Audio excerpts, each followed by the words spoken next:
there and welcome to my channel. I'm Juliana Michaels, and in this video I'm sharing how to use rub-ons to create custom card backgrounds. Rub-ons were super popular many years ago, and yes, I might be dating myself, but think basic gray. Anyone out there remember them? Well, they were here and then they just seemed to disappear. The rub-ons, that is. Lately, however, I've noticed that they are back and more beautiful than ever. I recently used scrapbook.com Wild Bloom rub-ons to create this Thankful For You card, and I wanted to share with you how I used the rub-ons to create the background. But instead of recreating this card, I decided to use the same technique to create this Merry Christmas card. If you're interested in more details about this Thankful card, you can find the link to my blog post in the description box below. If you're interested in the supplies I've used to create the card that I'm sharing in this video, you can find links to them in the description box below as well. When you shop through those links, it supports me, and I really appreciate that so very much. And as always, there is a blog post available with more photos if you're interested in looking at the card in more detail. Now let's get on with the making.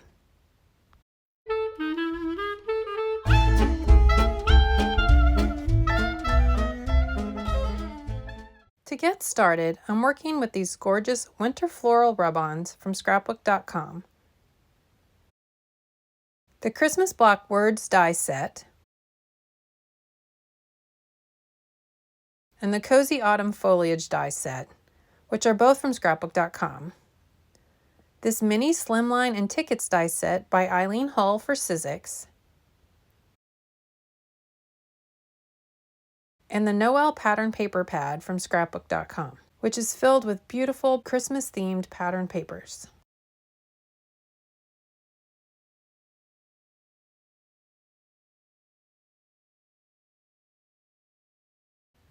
Off camera, I had die cut a piece of distressed watercolor paper using the mini Slimline and Tickets die set, and now I'm going to use some old paper distress ink and the Stamp and Smush technique to create the background. I really like this color, and I think it will go nicely with the rub-ons without distracting from them. Mix that around, and then I'm going to just smush the paper into the ink here and there to add some color.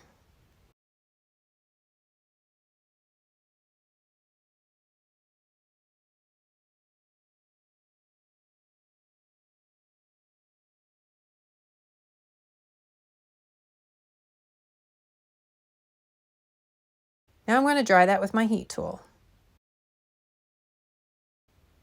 I'm going to dab this and get a little more interest there and dry it again.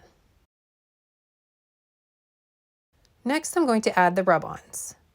I'm going to be using mint tape. Washi tape would also work, and I'm going to use that kind of to block off or mask off these areas and add the rub-ons onto them. There are little impressions on this that are from the die cutting, and I'm going to use those to kind of help guide me on where to line up the tape. And this will just be a process of masking off each section, adding the rub-ons, removing them, and then moving on to the next section. I'm going to add this little berry sprig here. I'm just going to trim each one out, and I'm going to put this one right here. It fits in that spot quite nicely. The rub-ons come with their own applicator, so I'm just rubbing over it to release the rub-on from the liner.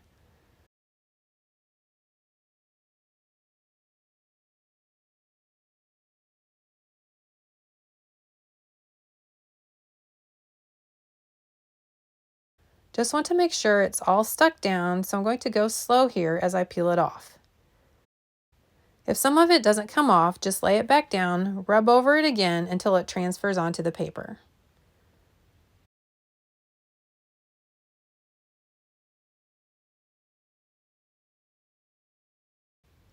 That one is done, so now I'm going to move on to the next block.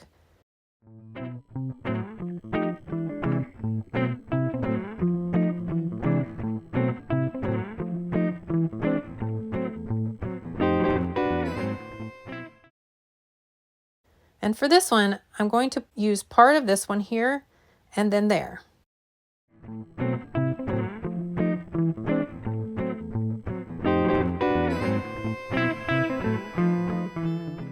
I'm going to cut this in half, But first I'm going to make a couple marks to create a guideline so I know where to cut it. I'm going to put this half here. And now I'm just rubbing over it with the applicator to transfer it onto the paper. I got a little confused at this point and started using the craft knife over the top of the liner.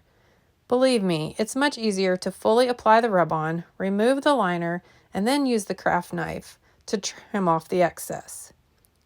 You'll see me do that for the remainder of the rub-ons. If you don't trust yourself to cut straight, you can grab a ruler and run the craft knife along the edge of it. And you don't have to push very hard to cut through the rub-ons because they are really quite thin.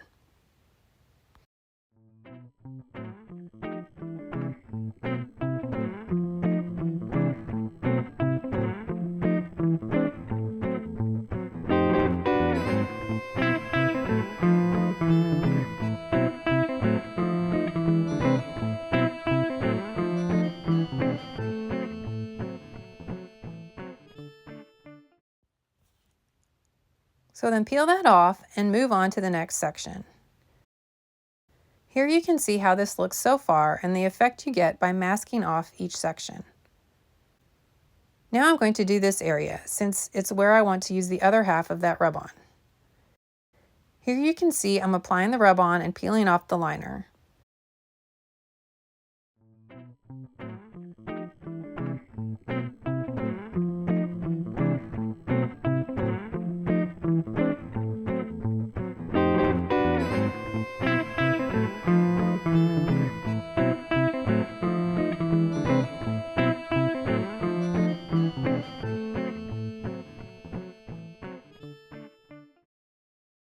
The small section didn't transfer, so I'm going to line this back up and rub over it again.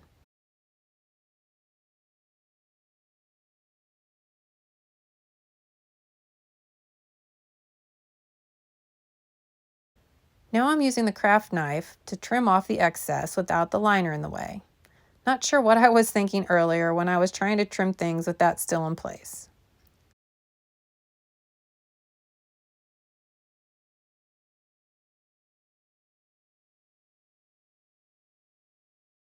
Also, another suggestion is to slowly peel off the mint tape.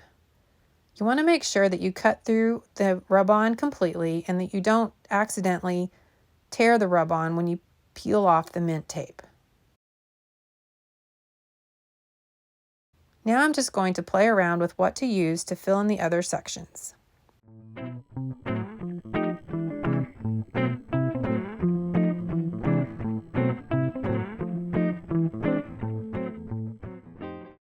Another nice thing about the mint tape is that I can kind of see through it and see the holes from the die cutting, and I can use those to help me line it up and keep it straight.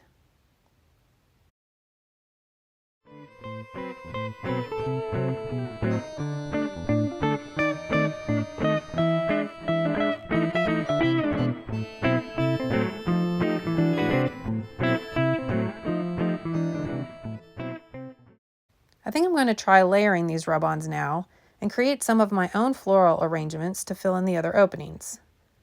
This is my first time doing that, so I'm not really sure how that's going to work. But that's fantastic. Look at that. I love it. I'm just going to keep adding to my arrangement with different pieces from the set. And once I get this section completed, I'll move on to fill in the others.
And here's a look at how the background looks with all of the sections filled in with rub-ons.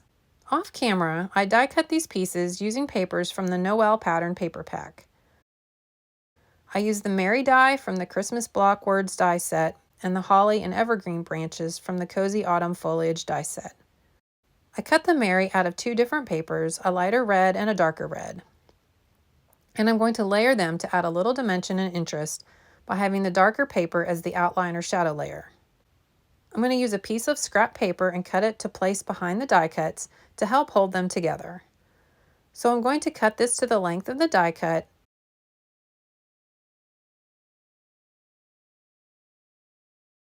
and now I'm going to apply some adhesive to the paper so that I can stick the die cuts to it.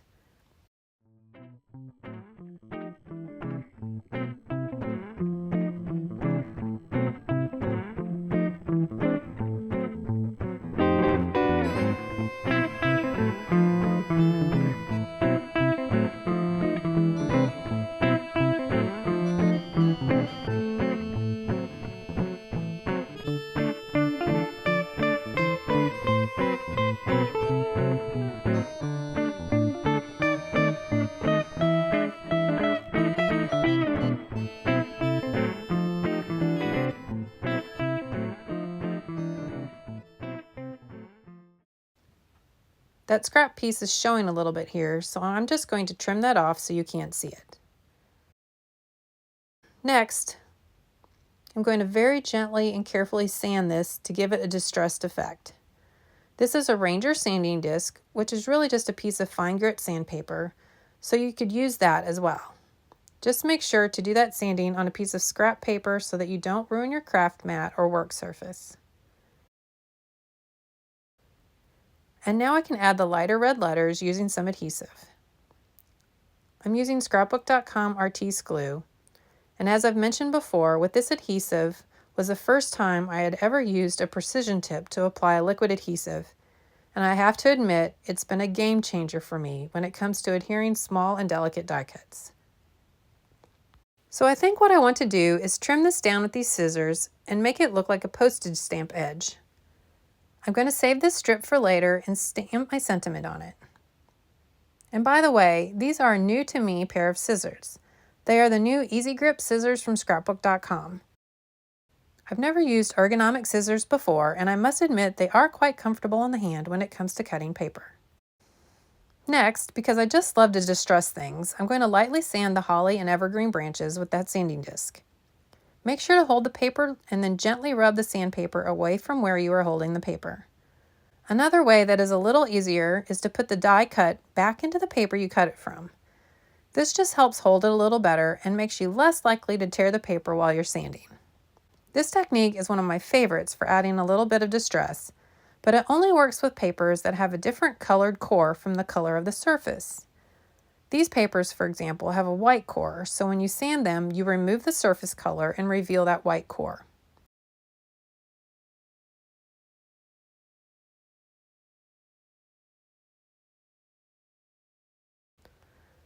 I'm going to do the same thing with a piece of paper that I cut as the card base. This paper is also from that Noel paper pad. And now I'm just going to assemble the card.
I'll be using a bit of foam adhesive to give the sentiment a little dimension. Here I'm using the 1mm double-sided foam adhesive. I love adding dimension and I use foam tape quite often, but sometimes it's just a little too thick, especially if you have other layers underneath it like I do with the die cuts here. This 1mm thickness is just perfect for adding just a tiny bit of dimension without adding a lot more bulk. This is also super helpful for mailing your cards as well because they're not so thick and bulky. To finish off the card, I stamped Merry Christmas from the Scrapbook.com Wordfetti December stamp set with some brown ink onto that strip I had trimmed off earlier. I then trimmed it down to size, inked the edges with a little vintage photo distress ink, and adhered it over the Merry die cut. And there you have it. Thanks so much for joining me today, and I hope you enjoyed seeing how these rub-ons came to life on this Merry Christmas card. Now it's your turn to grab some rub-ons and enjoy the process. Until next time, stay crafty, my friend. Thanks so much for watching. I'm so grateful for you. I was wondering if you could do me a quick favor and subscribe to my channel or leave me a thumbs up or a comment. If you're feeling extra generous, I'd love for you to share about my channel with your friends. All of these things help out us YouTubers so much, and it would mean so much to me to have your support.